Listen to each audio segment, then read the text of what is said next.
Bonjour les étudiants qui sont en FOAT. Vous m'entendez? Oui, on vous entend. Bonjour, madame. D'accord, donc bonjour à vous. Et puis bonjour, c'est vous qui êtes en présentiel.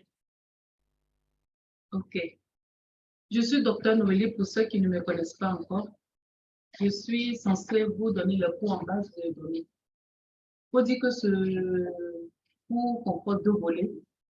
Il y a une phase théorique et puis il y a la phase pratique. La phase théorique, c'est moi qui suis chargée de le cours. Puis la phase pratique, c'est un de mes collègues qui est passé le cours. Dans ce cours, nous allons apprendre ce qui sera important dans ce cours que nous allons apprendre ici. C'est comment concevoir une base de données. Comment mettre en place une base de données. Il faut dire que les bases de données sont utiles et nécessaires dans tous les domaines d'activité, dans toutes les structures. Et aussi, les bases de données aussi sont constituées pour pallier à certains problèmes dans la société, de la société. Et donc, c'est un cours vraiment très important et intéressant aussi. C'est vrai qu'il a des parties complexes. Au fur et à mesure qu'on avance, certaines parties qui sont complexes, mais avec plus d'attention et puis de détermination, normalement, vous pouvez y arriver. La phase théorique, on aura des exposés. Et moi, quand vous êtes très nombreux, du coup, je ne pourra pas faire un travail individuel, c'est-à-dire par étudiant, mais ça sera regroupé.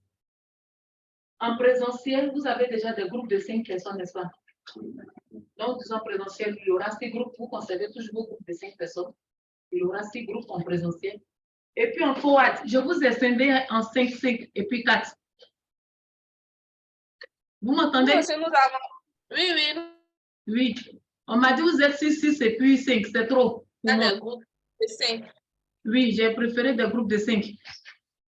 Donc, je vous ai scindé 5, 5 et puis 4. Il y aura un groupe où il y aura 4 personnes. Et puis, il y aura 3 groupes où il y aura 5 personnes. C'est bon?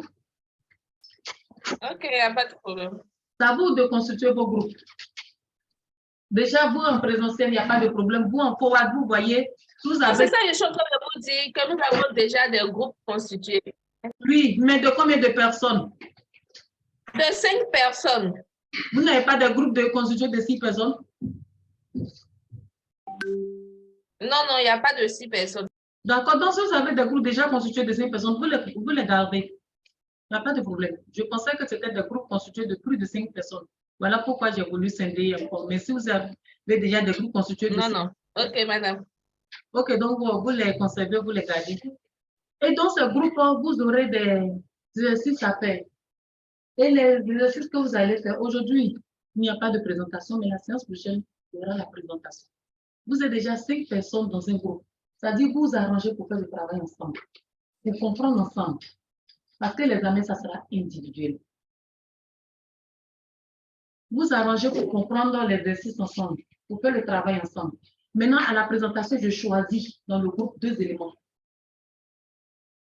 À la première séance, 2 éléments vont présenter.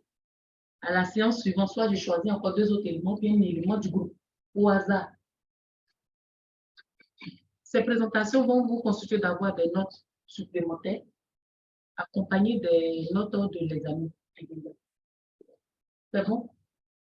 Ça va? En FOAD, ça va aussi? Oui, ça va, madame.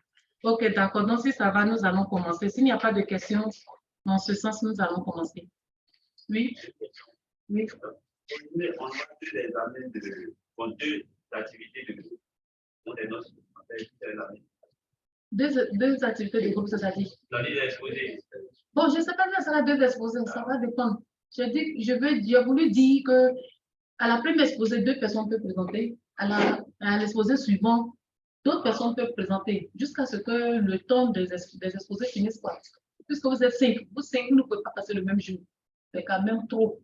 Ça sera juste de petits exposés qui vont concerner l'avancement de vos travaux.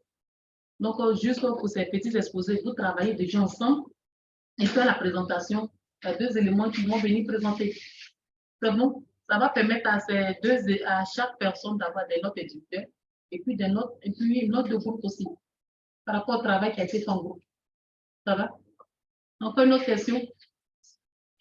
Bon, s'il n'y a pas de questions, on va commencer. Peut-être qu'il y a des gens parmi vous qui ont des notions en base de données déjà. C'est déjà un atout pour eux. Bon, pour ceux aussi qui n'ont pas du tout de notions en base de données, vous allez, dans ce cours, essayer d'acquérir des notions en base de données. Et puis, à l'issue de ça, en plus qu'on appelle ça, du travail pratique que vous aurez, vous allez chercher à approfondir cela encore avec vos propres connaissances et autres. Aujourd'hui, dans la première leçon, nous allons chercher à comprendre un peu les notions qui concernent un peu la base de données. Bonjour, vous arrivez à essayer vous. C'est partagé chez vous, vous voyez? Vous qui êtes en ligne. Oui, c'est partagé. OK. Il faut dire que l'objectif de cette première leçon va consister à s'imprégner de quelques notions et de définitions concernant les bases de données, de connaître les principales caractéristiques de ces bases de données. Et puis, comme compétence acquise, à l'issue de ce cours, vous devrez être, disons, capable de connaître les principes fondamentaux des bases de données pour vous préparer plus ou moins à leur conception. Ici, dans un premier temps, nous allons chercher à savoir qu'est-ce qu'un système d'information, qu'est-ce qu'une donnée, qu'est-ce que la définition et les caractéristiques d'une base de données, définition et caractéristiques d'un système de gestion de base de données, puis tirer une conclusion. Aujourd'hui, la science, nous allons nous arrêter seulement à cette partie-là.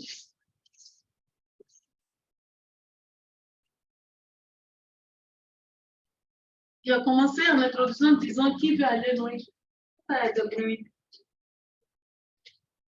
Il y a quelque chose? OK. Je vais commencer en disant qui veut aller loin maintenant sa voiture. Et ça, c'est vraiment nécessaire. Tout ce cours de base de données, qui veut aller loin maintenant ça. Ça va de manière générale dans vos études, qui veut aller loin maintenant. Dans ces dispositions pour pouvoir aller le plus loin possible et atteindre ses objectifs. On dit que l'apparition des logiciels et des systèmes de gestion de fichiers de base de données, ces dernières années ont occupé beaucoup plus de place importante dans le monde dans la micro-informatique. Bonjour, bonne arrivée. D'où l'importance de savoir comment se fait la mise en place d'une base de données, son exploitation, afin de répondre à des préoccupations bien précises dans la société. Vous allez voir que ce cours de base de données est hautement donné des orientations pour certaines personnes qui auront leur sujet de mémoire, qui vont peut-être coupler leur sujet en utilisant aussi des bases de données dans leur sujet. Bon. Il faut dire que les logiciels, en quelque sorte, c'est une contraction des produits plus du logiciel. Ce sont des logiciels applicatifs, génériques, libres ou exclusifs prévus pour répondre à des besoins ordinaires. Par contre, les logiciels spécifiques sont développés pour une organisation spécifique et conçus pour répondre à des besoins très spécifiques. Qui est le ça? Donc, celui de préparer la liste des étudiants présentiels et puis en quad. Pour la liste des étudiants de être qui est plus loin là.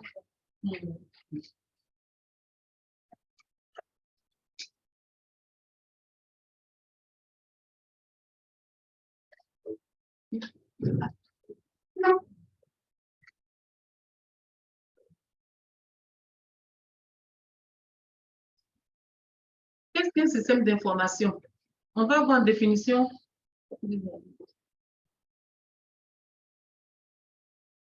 Pour le système d'information, aussi appelé SI, c'est un système de tâches complexes qui sont regroupées en modules spécialisés qui composent l'applicatif informatique qui est le logiciel.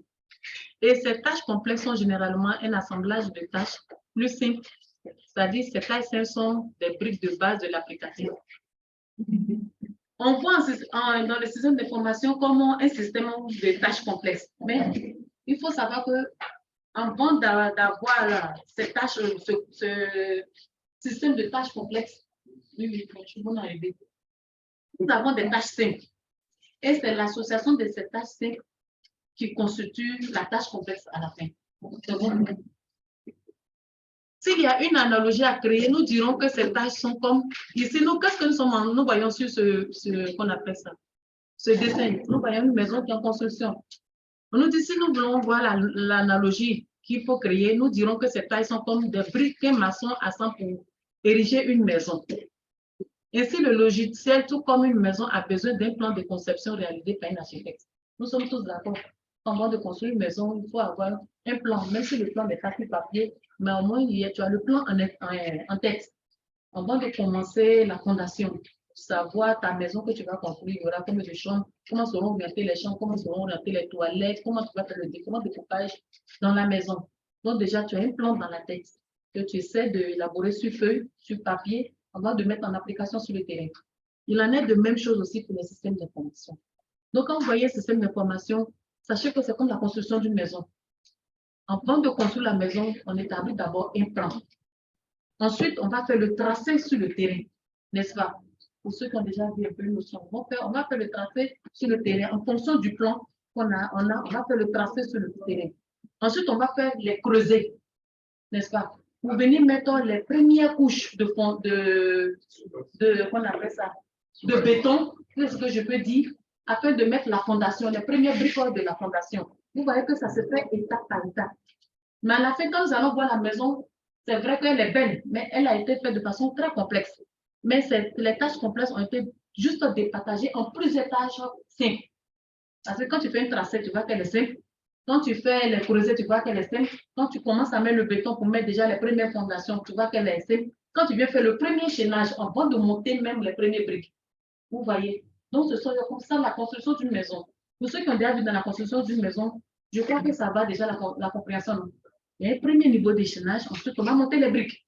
On va monter les briques jusqu'à ce qu'on puisse aller mettre un deuxième niveau d'échelonnage pour pouvoir mettre encore quelques rangées de briques afin d'arrêter la maison. Si c'est une dalle à couler, on va couler soit dalle. Si ce n'est pas dalle, que c'est la toiture qu'il faut mettre, on va penser maintenant à faire l'appel au charpentier. Donc c'est bon. Donc c'est comme ça sont constitués les systèmes d'information. C'est-à-dire une maison construite sans plan risque de présenter une fois finie des erreurs de construction. Il en est ainsi pour le logiciel aussi. C'est-à-dire quand on met un logiciel en place, il y a toujours des étapes qu'il faut suivre. Et puis ces étapes sont de petites étapes, de petites tâches simples qui finissent par être un grand travail, un travail apprécié et une tâche complexe à la fin. Et donc, quand ces différentes étapes ne sont pas suivies, respectées, il y a un problème qui se pose à la fin. Automatiquement, tu auras un problème. Tu n'auras pas les résultats escomptés dont tu attends.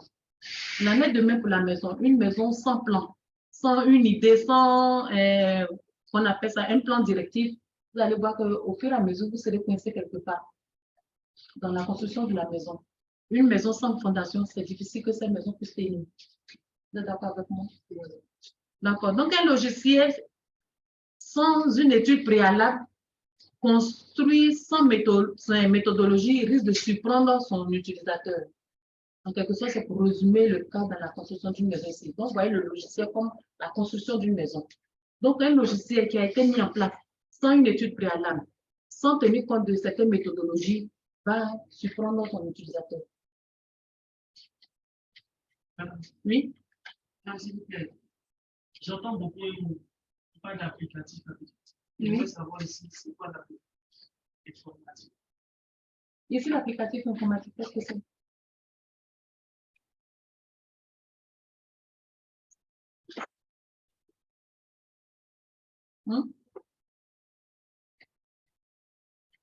L'applicatif informatique, qu'est-ce que c'est?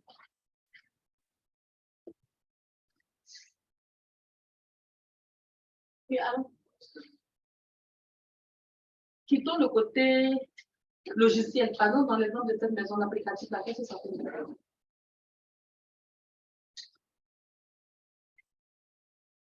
C'est la maison. Ici, l'applicatif, ici, dans l'exemple de cette maison, qu'est-ce que ça peut dire? C'est la maison. Oui, c'est la maison, oui. L'usage de quoi?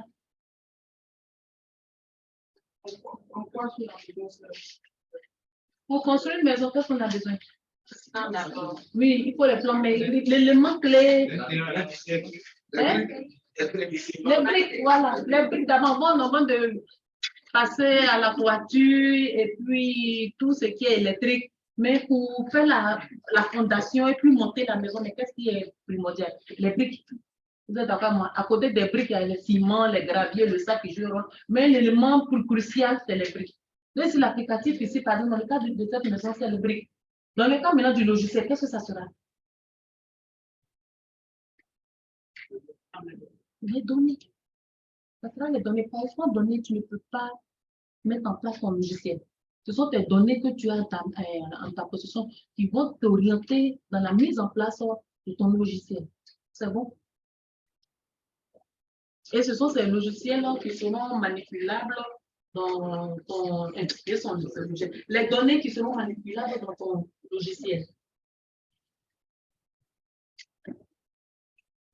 Ici, le système d'information, qu'est-ce que nous voyons sur ce tableau?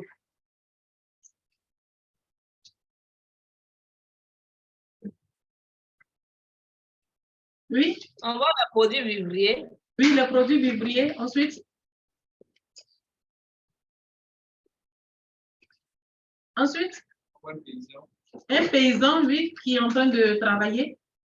Ensuite? Un panier. Un panier, oui, mais c'est le panier de qui? C'est le panier de qui? Pour le client. Du client. Un panier de la ménagère. De la ménagère. Client, voilà, oui. Et puis ensuite? On voit une dame qui représente une coopérative. Voilà, une dame qui représente une coopérative. Donc, avant même qu'on explique plus ou moins le système, qu'est-ce que vous pouvez déjà comprendre à travers ce système? À travers ce schéma, je ne vais pas donner le nom système encore. À travers ce schéma, qu'est-ce que vous pouvez comprendre? Déjà, quand vous avez schématisé ou bien vous avez un schéma comme cela, quelles sont les premières questions que déjà vous pouvez vous poser? Quel problème on cherche à résoudre ici? C'est bon? Oui, alors oui. En regardant le schéma, on peut parler de trois composants de la cuillère des produits. Oui. Oui, allons-y. Quelles sont ces trois composantes? On voit qu'ici, il y a le paysan, oui. il y a la coopérative, oui. et puis il y a le client. Et puis il y a le client. D'accord. Qui ajoute quelque chose d'autre? Oui. Donc, ce que moi je vois dans ce schéma, c'est une interaction entre plusieurs éléments de la société. Une interaction entre plusieurs éléments de la société. Oui. Le premier, le nom, s'il te plaît. Mais c'est la... Non, celui. Caminant. Caminant avec K? Oui. Caminant d'année? Oui. Assoumou? Oui. D'accord. Oui. Et le deuxième? Niamélé et nous. D'accord. Oui. J'étais disant que on voit... Niamélé et chaud? Oui, madame. D'accord, allons-y. On voit une interaction entre les éléments qui composent la société. Oui. Et cela est fait dans le but de faciliter les échanges. Dans le but de faciliter les échanges. Ici, quel échange, par exemple? Échange entre les produits, entre les ouvriers, oui. la coopérative et les clients. Et entre les produits vivriers, la coopérative et les clients. Le producteur et le consommateur. Le consommateur. Qui a quelque chose d'autre à ajouter? Oui. Une organisation en matière de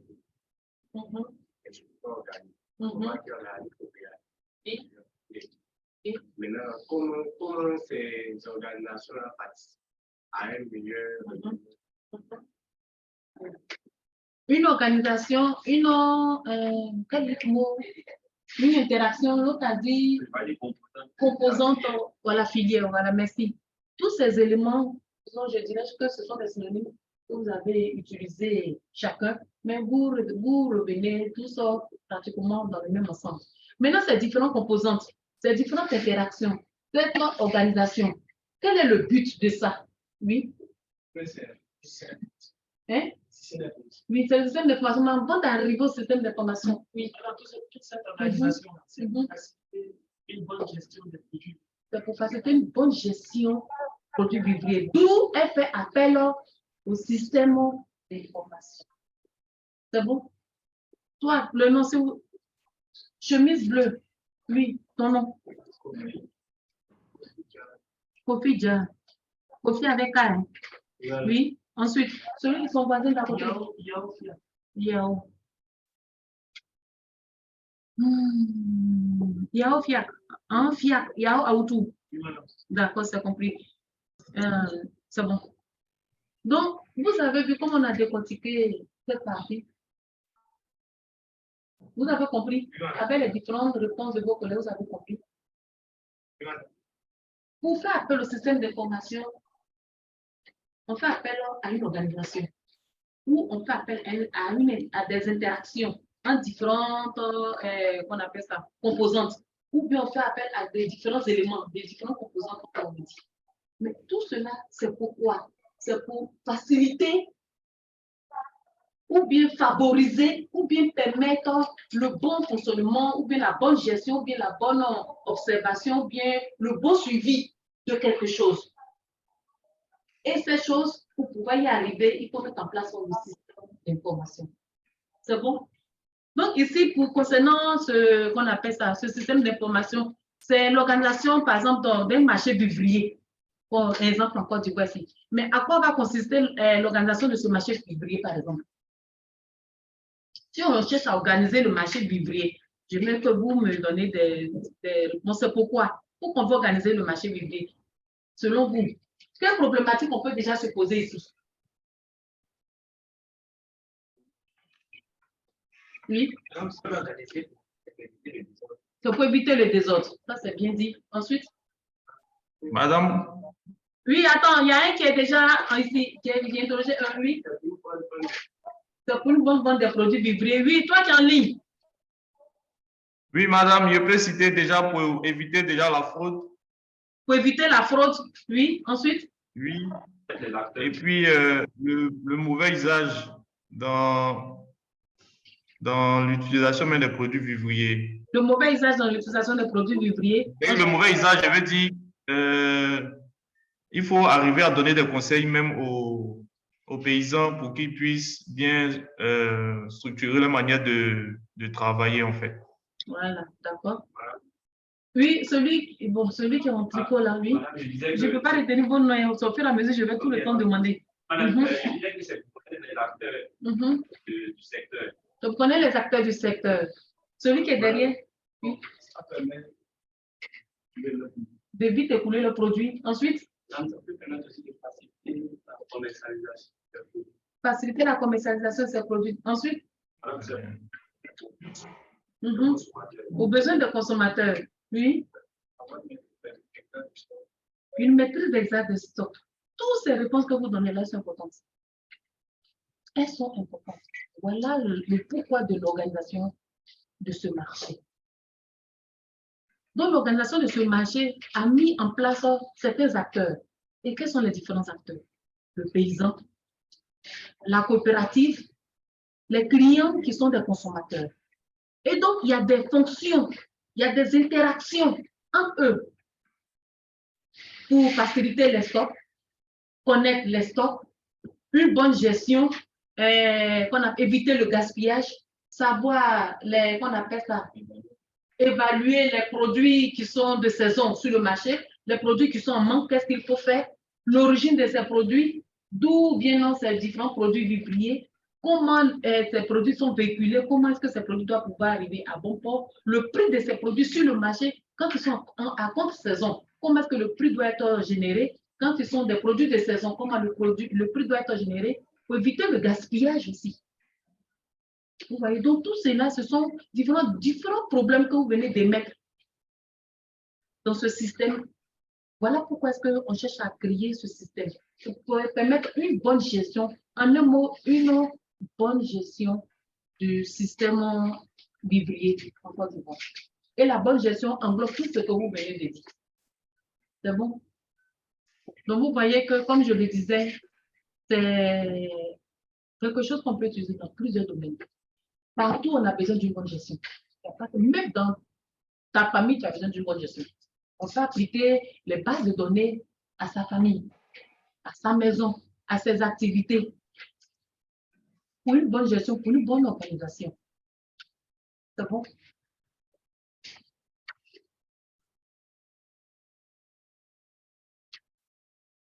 S'il y a des questions, vous m'arrêtez au fur et à mesure.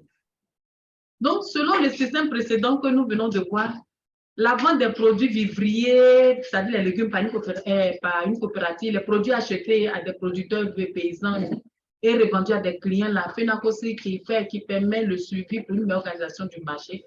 Et toutes ces différentes activités sont mises en place dans ce système.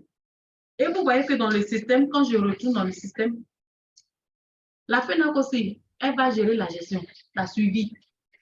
Elle va suivre. Les clients, eux, c'est dans le domaine des achats. Le paysan, lui, c'est dans le domaine de faire véhiculer les produits, les faire transporter, les emmener sûrement sur un lieu de stock, on suppose dans le marché. Mais vous voyez ces différentes, qu'expliquent ces différentes flèches? Oui. Madame, ça montre le circuit. Ça montre le circuit, oui. La liaison, oui. Le système. Ça montre qu'il y a une relation entre les trois. Ensuite, le cycle. Ça montre, comme tout ce que vous avez dit, c'est bon. On ajoute par rapport à ce que vous venez de dire, ça montre les différentes fonctionnalités, les différentes tâches, les différents rôles que chacun joue, que chaque acteur joue, ou bien que chaque composant joue dans le système. Donc, le système est comment est-ce. Et puis, quels sont les différents acteurs? Les différents acteurs, quels sont les rôles publics des différents acteurs-là? C'est bon? Ce côté, ça va? Ici, ça va, Dieu merci. Donc, différentes activités sont mises en place dans ce système, par exemple, l'achat de l'eau à un producteur, la vente de produits à un client, suivi de l'évolution des stocks et les données utilisées dans ce système. Ici, selon vous, quelles sont les données qui sont utilisées avant de parler de ces données? Quelles sont les données qui sont utilisées dans ce système?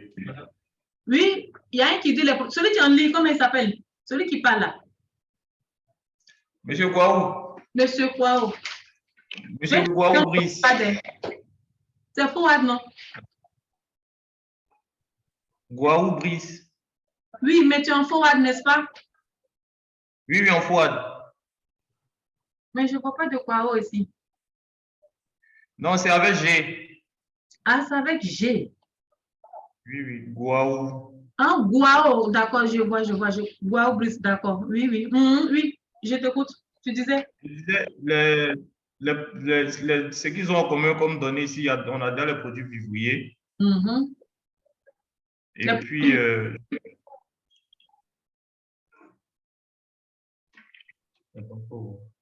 qui peut ajouter quelque chose? Les produits vivriers, qui peut ajouter quelque chose d'autre? Oui.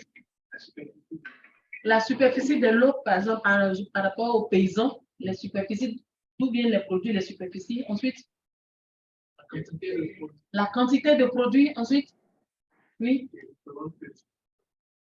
Les différentes cultures pratiquées, c'est-à-dire les diversités, ce sont des éléments pratiqués. Oui. Le nombre de paysans. Le nombre de paysans qui font ces cultures. Toi, quel est ton nom? Zamblé. Est-ce que je t'ai bien fait? Oui. Zamblétier, c'est ça? Voilà, ok. Et ensuite, quoi encore? Quand on a toutes ces différentes informations-là, oui, il y a un élément important qui manque au vide. Le nom des acheteurs, oui. Mais tout ça, vous parlez, on parle d'achat ou autre, le prix des produits. Le système permet de mieux organiser le prix des produits vivriers. Pour ne pas que soit sur le marché, on ait une variation des prix, que les prix soient homologués. C'est-à-dire, si c'est le piment, que le prix soit homologué chez tous les marchands. Si c'est, qu'on appelle ça les aubergines, que ça soit homologué partout. Si nous sommes en contre-saison, le prix qui est fixé, que ça soit un prix homologué et non pas des prix exagérés. Ou chez d'autres, on a des prix bas et chez d'autres, on a des prix exagérés. Tout ça, c'est pour aider surtout le consommateur. Pour aider, favoriser vraiment le portefeuille du consommateur. Donc, disons, ce système, ça aide beaucoup plus le consommateur. C'est bon? Ça aide le paysan qui véhicule ses produits. Ça aide le paysan de savoir que ces produits qu'il envoie par rapport aux saisons, qu'est-ce qui déjà l'avantage qu'il peut avoir. Ça permet aux paysans de pouvoir faire véhiculer ces produits en suivant, en mettant en place qu'on appelle ça, un système de transport. Même s'il n'a pas cette possibilité de pouvoir trouver les véhicules, la coopérative déjà peut se charger de ça. Peut vous dire, dans cette zone de la Côte d'Ivoire, actuellement, c'est la saison, par exemple, de tel type de vivrier. Et donc, on envoyait des camions pour aller chercher ces vivriers afin qu'on n'assiste pas à des manques partout. Puisque si vous avez remarqué en Côte d'Ivoire, on a des produits de saison, mais qui viennent de différentes régions. On est tous d'accord, il y a des saisons où dans de différentes régions, on trouve certains éléments en abondance. Alors que quand il y a un système de gestion qui est mis en place, ça facilite beaucoup de choses. Et ces produits sont répartis de façon légale et uniforme sur tout l'étendue du territoire pour que tous les consommateurs puissent en bénéficier de ces produits et à des coûts bas ou des coûts modérés. C'est bon? Madame, Oui, laquelle? Madame, par rapport à client, Oui. j'aimerais savoir si ici, il faut référence au marché, c'est-à-dire à ceux qui font une vente et aux clients, par exemple, nous, en tant que consommateurs. Voilà, Oui. Ici, on peut mettre en place deux types de clients. Deux types de clients, c'est-à-dire les grossistes. Et ça, c'est la question. Qui a posé la question? Oui, les grossistes et puis maintenant les détaillants. On dit les grossistes, les détaillants. Donc, on peut mettre le cas sur ces deux types de clients. Les grossistes, les détaillants et puis les acheteurs. Disons, il y a trois éléments. Les grossistes, les détaillants et puis les acheteurs. C'est bon? Les acheteurs, je veux dire le ménage. C'est bon?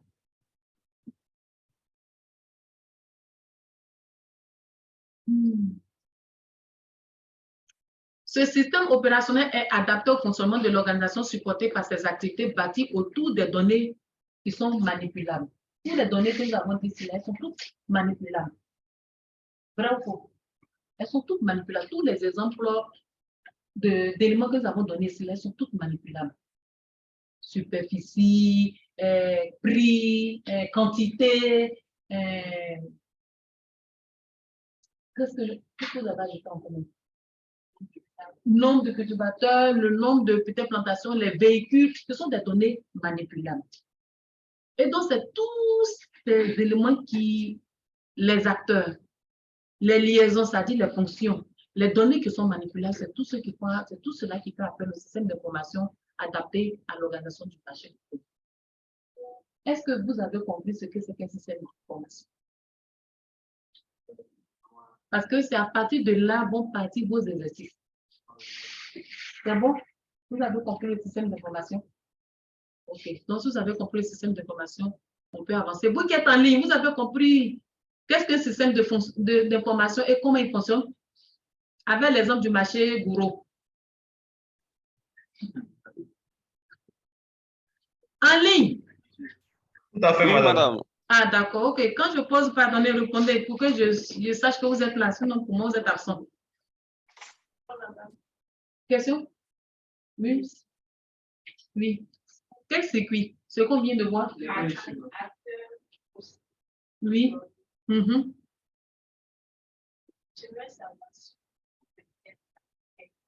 Oui. Mhm. Mhm.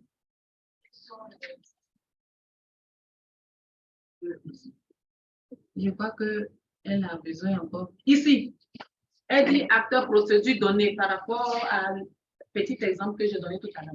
Quand on prend cette image, quels sont les acteurs de ça? Ici, qui peut l'aider à comprendre? Quels sont les acteurs ici? Oui? Ici, les acteurs, nous avons les paysans. Oui. Oui. Ensuite, il y a encore nos groupes d'acteurs qui est là. Les clients. Les clients. Tu as vu les acteurs. Maintenant, les procédures.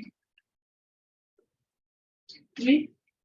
Si les procédures qui ont été énoncées sur le schéma, c'est Mhm. achat de l'eau, Mhm.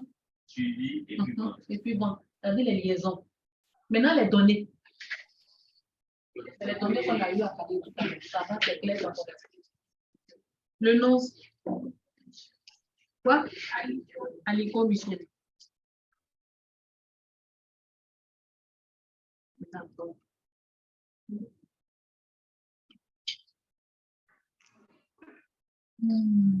Donc, en un mot, le système d'information, c'est un ensemble organisé de ressources, qu'elles soient humaines ou matérielles, et de procédures permettant l'exécution des processus internes à une organisation via les manipulations des données intrinsèques. C'est tout ce que je veux dire, c'est ça. Et ce système d'information a pour but d'assurer le bon fonctionnement, bien la bonne gestion de l'organisation du marché vivrier ici. Donc, quand vous avez un système, vous avez un schéma, vous avez un système, c'est pour résoudre un problème précis. Il a un but. Donc, déjà, vous pouvez vous poser une question, une problématique. Et puis, chercher à trouver, à faire sortir les objectifs. Pourquoi vous avez choisi ce système? Quel est le problème que vous voulez résoudre? Je suis en train de détailler comme ça par rapport aux exercices. Pourquoi vous avez choisi ce système? Le choix du système, pourquoi? À quel problème voulez-vous résoudre? Mais quels sont les problèmes auxquels vous voulez résoudre? Et quels sont les objectifs à suivre pour pouvoir résoudre ce problème? C'est bon? Ça fait sujet.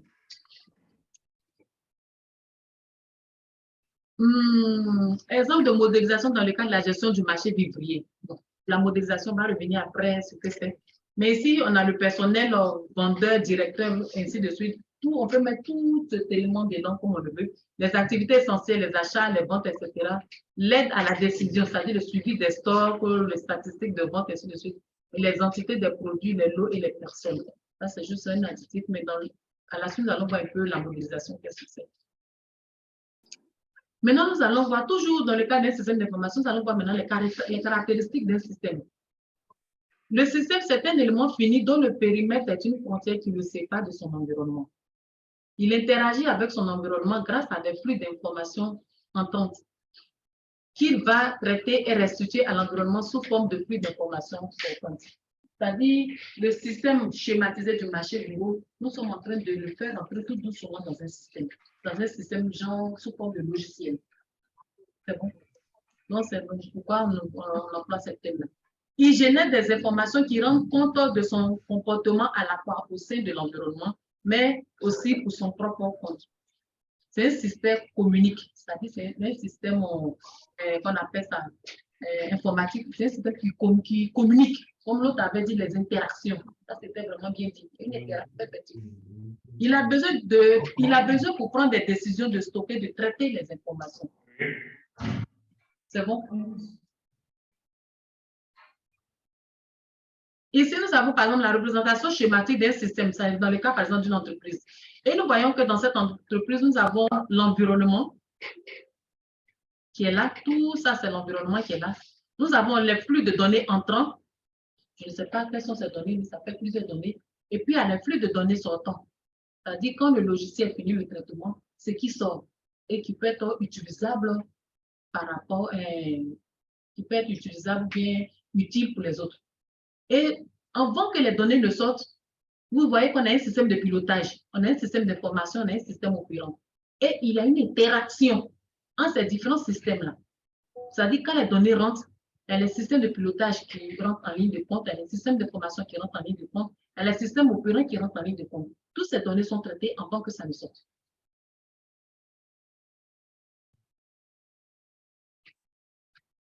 Donc, le système de pilotage ici, on va essayer de définir. On a, comme je disais, on a le système de pilotage, le système d'information, le système opérant. Ça, c'est dans le cas, par exemple, d'une entreprise. On a vu dans le cas du système d'organisation des marchés. On peut faire même un système d'organisation, même des, qu'on appelle ça, des conducteurs de taxis, de bus. En tout cas, il y a plusieurs exemples. Ici, nous allons voir, par exemple, le cas dans une entreprise, comment peut se passer cette gestion-là, en quelque sorte. Parce que ici, on ne va pas parler des vivriers, mais d'autres choses. Le système de pilotage, il définit les missions et les objectifs, il organise l'emploi de moyens, il contrôle l'exécution des travaux, il assigne des objectifs à l'organisation, il analyse l'environnement et le fonctionnement interne à l'organisation, il contrôle le système opérant, il est relié aux autres systèmes par des flux d'informations internes. Vous voyez comment ici, c'est considéré comme des briquets. Et puis les constructeurs, les maçons qui sont en train de mettre en place ces différents briques étape à étape pour pouvoir faire monter la maison. Ici, ces puzzles sont constitués comme des briques et ces personnes sont constituées comme des maçons. Tout à l'heure, le système que nous avons vu de l'autre côté. Le système d'information, il est l'ensemble des ressources humaines, techniques et financières qui fournissent, utilisent, compilent, traitent et distribuent l'information de l'organisation. Ils alimentent l'organisation en informations d'origine diverses, internes ou externes, et c'est la passerelle obligatoire pour toutes les informations de l'entreprise. voyez, dans les systèmes d'information aussi, hein, en quelque sorte, vous voyez cette parcelle-là. C'est-à-dire les informations sont données, ils sont traitées, ils reviennent encore comment on appelle ça, à l'ordinateur. Dans l'ordinateur, peut-être il y a un système qui est mis en place. Peut-être là, on peut dire que c'est le serveur, que le cerveau même de l'entreprise, où les informations vont et viennent, sont traitées et viennent de la mesure sur l'ordinateur, ou être traitées, qui sont encore reconduits dans le système, dans le cerveau qui est mis en place dans la société, qui est partagé maintenant aux autres personnes qui travaillent dans la société. Le système opérant, c'est l'ensemble des moyens humains, matériels, organisationnels qui exécutent les ordres du système de pilotage. Il assure le fonctionnement du système global. Son activité est contrôlée par le système de pilotage. Donc, tout à l'heure, dans le cas d'une entreprise, voici un peu les trois grands éléments pour mettre dans une entreprise, les choses fonctionnent. Un système fonctionne dans une entreprise. Maintenant, nous allons voir la séparation des données et des traitements. Les données ou informations, les données sont appelées des informations. Elles peuvent être des interviews, l'étude des documents internes, tout comme des documents externes. Les types d'informations, ça peut être des informations élémentaires ou mémorisables. Elles ne peuvent pas être inventées. Donc, les informations ne peuvent pas inventer. Ce sont des informations qui sont réelles, élémentaires ou mémorisables. Tu ne peux pas imaginer des informations pour les mettre là. Parce que tu risques de pousser les données dans ton système. On a les informations calculées, qui sont déductives des informations élémentaires. On a les traitements qui sont collectés comme des informations via un processus d'interview et d'étude des documents et peuvent être de deux sortes. On a des traitements automatiques comme aussi des traitements manuels. Question? Madame, il y a une question. Oui, laquelle? Madame, si vous pouvez revenir un peu sur les slides précédents, j'ai une question sur l'environnement, en fait. Je veux bien comprendre la notion d'environnement. Ça? Non, le précédent. Le précédent encore? Voilà. Non, voilà, ici. Ici, l'environnement, ici, là, c'est quoi? C'est tout le système de pilotage. Voilà, ici. Là? Oh, d'accord, oui. Pose la question. Oui, l'environnement, ici, là, c'est du système de pilotage jusqu'au système opérant. C'est tout ça qui fait l'environnement. C'est la question? Oui, oui. D'accord. Il y a quelqu'un pour répondre? Oui? C'est l'espace.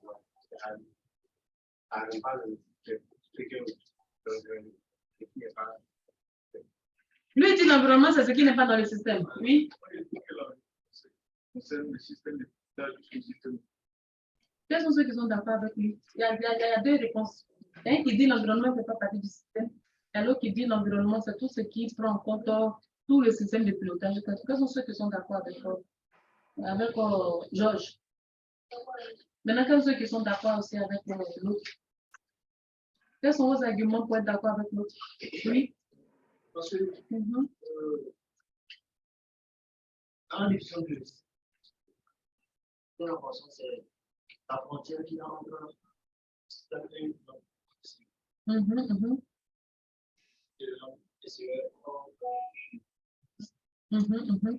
Et ceux qui sont avec l'autre, qu'est-ce que vous justification, c'est ça? Oui?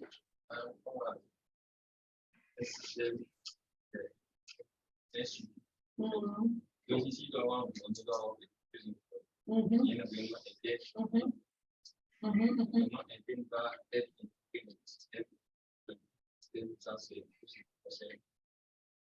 qui vient de façon voilà. Ici, je dirais ici, l'environnement que nous avons mis, disons, c'est un environnement, c'est un mot qui va englober, mais qui a deux volets. C'est-à-dire, il y a le milieu interne, ce qu'on ne voit pas, que le système traite, et à le côté externe, c'est-à-dire ce que nous-mêmes nous voyons, nous pouvons collecter et fournir au système. C'est bon? La réponse est bon? D'accord, c'est bon, madame. Voilà. Donc, comprenez que quand on parle de l'environnement, il y a ce que nous pouvons nous-mêmes manipuler, que nous voyons, que nous faisons entrer dans le système. On va parler de ça comme environnement externe. Maintenant, l'environnement qui est interne, ça, c'est ce que nous ne voyons pas, mais qui sont programmés dans le système de sorte à pouvoir traiter les informations que nous donnons au système. C'est bon? Pour nous donner les résultats que nous attendons. Donc, il y a toujours une frontière entre ce qui se passe dans le système et ce qui se passe à l'extérieur. Donc, disons, on peut appeler ça comme deux environnements, l'environnement interne et l'environnement externe. C'est bon?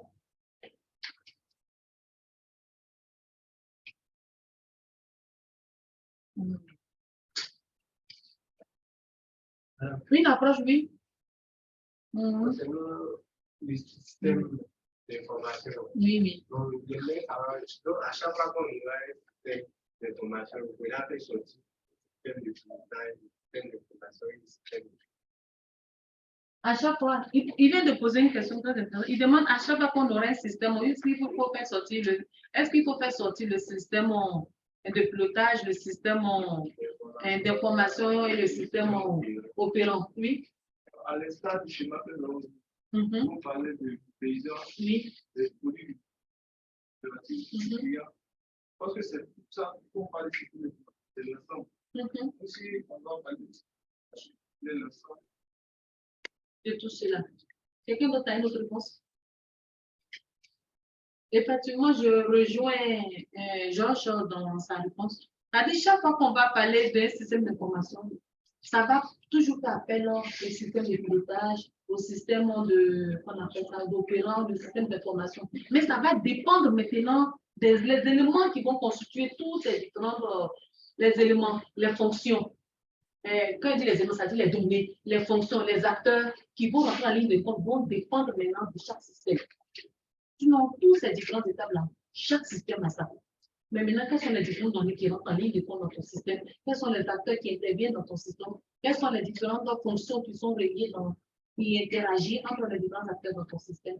C'est ça qui va différencier soit peut-être d'un système à l'autre. C'est bon? Oui? Alors, au niveau de la représentation schématique du système, on a vu que cette représentation est composée de trois éléments. Oui. Donc, le système de pilotage, d'information et le système opérant. Oui, oui.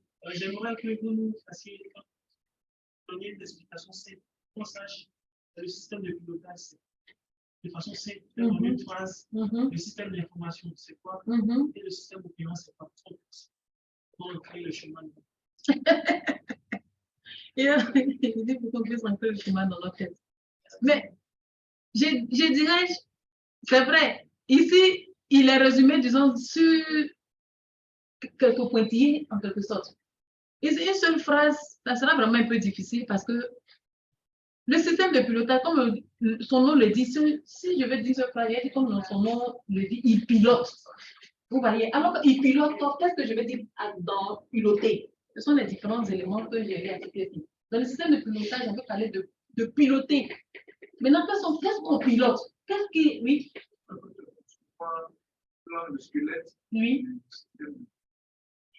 Concevoir le squelette du système d'information, oui. Le système de culture. Maintenant, et le système d'information? C'est l'ensemble de ce qu'on a, c'est des données dans le schématiser ce squelette. Conçu. Et comme on appelle ça, le système opérant. Qui peut l'aider? Qui peut venir en aide, lui? D'abord, le système de pilotage, c'est le système qui va donner les consignes. De travail. Les consignes de travail. Lui, il a parlé de squelette. Toi, tu dis les consignes pour le travail, oui. Tu écoutes les voilà. Oui. Maintenant, le système opérant est censé faire entrer et faire sortir les informations. Maintenant, c'est le système d'information qui va traiter toutes ces informations qui vont entrer. Oui, il va écouter les autres aussi. Le système opérant, c'est un ressource matérielle et immatérielle. Parce que pour faire un système, on a besoin des hommes, on a besoin des matériels pour pouvoir traiter l'information. Donc, c'est eux qui sont au milieu et c'est eux qui font les entrées. C'est eux qui font les informations avant de sortir. Le que tu peux dire oui? Ici? Là? Le système de pilotage, c'est celui qui contrôle celui qui contrôle. Mhm. Le système d'information, c'est la donnée. C'est la Maintenant, donnée. le système opérant, c'est lui qui exécute les tâches du système de contrôle par les données du système d'information. D'accord. Ensemble, on va trouver... Madame. Oui, attends, avant que je... Ensemble, on va trouver une phrase. Le système de pilotage, on dit il définit les missions et les objectifs. Il organise l'emploi des moyens. Il contrôle l'exécution des travaux. Il assigne des objectifs à l'organisation. Il analyse l'environnement et le fonctionnement interne à l'organisation. Il contrôle le système opérant. Il est relié aux autres systèmes par des flux d'informations internes. Ici, une seule phrase dit pour regrouper tout ce système de pilotage. Oui. Le système qui donne les consignes. Les consignes, oui. L'autre a dit c'est un squelette. Donc, les consignes et squelettes, voici les deux qui se mettent pratiquement, on peut dire, qui se mettent ensemble pour pouvoir définir tout ce qui a été défini, expliqué là. Toi, tu veux ajouter quelque chose, oui? C'est quoi? C'est lui qui pilote le projet. Voilà, c'est lui qui, effectivement, squelette, consigne, celui qui pilote le projet, tout, comment il va faire le pilotage et autres. Maintenant, le système d'information, c'est l'ensemble. Celui qui est en ligne qui a posé la question, tu as saisi?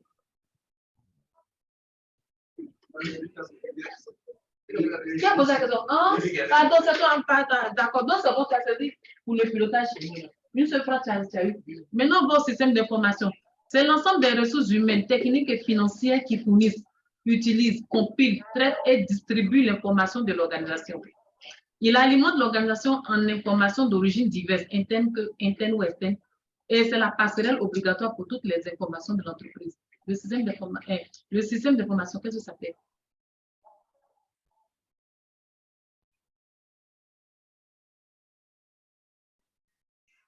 Oui. Madame, ici. Traitement. Traitement. Oui, quelqu'un d'autre a quelque chose d'autre à dire? Oui. On peut parler de développement des informations. Développement des informations, oui. Les outils. Oui, toi, tu es en ligne, tu dis quoi? Oui, madame, moi, je voulais dire, c'est les ressources à mettre en œuvre pour atteindre les objectifs. Pour atteindre les objectifs. Donc, vous parlez... L'ensemble des ressources à mobiliser, en fait.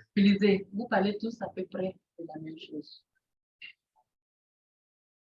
Vous parlez tous à peu près de la même chose. Celui qui a posé la question. Donc, ici, le système d'information, on peut dire que c'est tout ce qui est mis en place pour le traitement.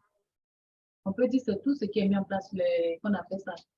Oh, pardon, rappelle-moi ce que tu as dit tout à l'heure. Celui qui est en ligne là. Oui, madame. Oui, ce que tu as dit tout à l'heure, rappelle-moi. J'ai voulu... J'ai dit que c'est les ressources, c'est les ressources à mobiliser pour atteindre les objectifs. Atteindre les objectifs. Et l'autre a donné encore une réponse derrière là-bas. Oui. C'est le développement des... Le système de développement des informations. C'est bon? Oui, madame. J'espère que les autres, vous écoutez aussi. Hein? Oui, madame.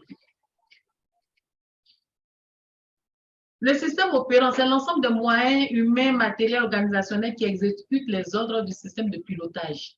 Il assure le fonctionnement du système global, son activité est contrôlée par le système de pilotage.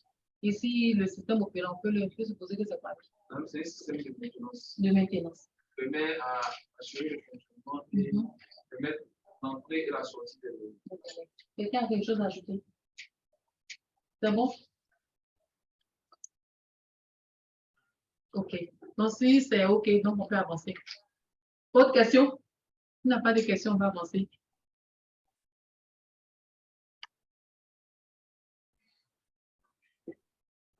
Ici, nous allons parler maintenant de l'approche par niveau. Qu'est-ce que c'est? Pour la conception d'un système d'information, il est important de considérer 4 niveaux d'études. On a le niveau conceptuel, le niveau organisationnel, le niveau logique et le niveau physique. Dans la suite de ce qu'on a fait dans le cours, nous allons revenir à ces différents niveaux. Donc, actuellement, prenez ça comme ça et puis à la suite, là, vous pouvez poser des questions quand ça serait nécessaire. Maintenant, nous allons parler de la donnée. La donnée sera plus détaillée. Bon, l'idée sera encore plus détaillée dans la leçon suivante, mais néanmoins, la donnée, c'est un fait brut, impossible à interpréter, tel que, exemple, le nombre 0. C'est une information, une donnée prenant du sens dans un contexte d'interprétation. Exemple, un stock nul de tomates, c'est une information. C'est une connaissance, une information analysée dans un contexte d'action. Exemple, un stock nul à reconstruire par l'achat de l'eau diplomatique. Donc, les données, c'est un fait brut, impossible à interpréter tel que, exemple, c'est une information, c'est une connaissance. Ce sont des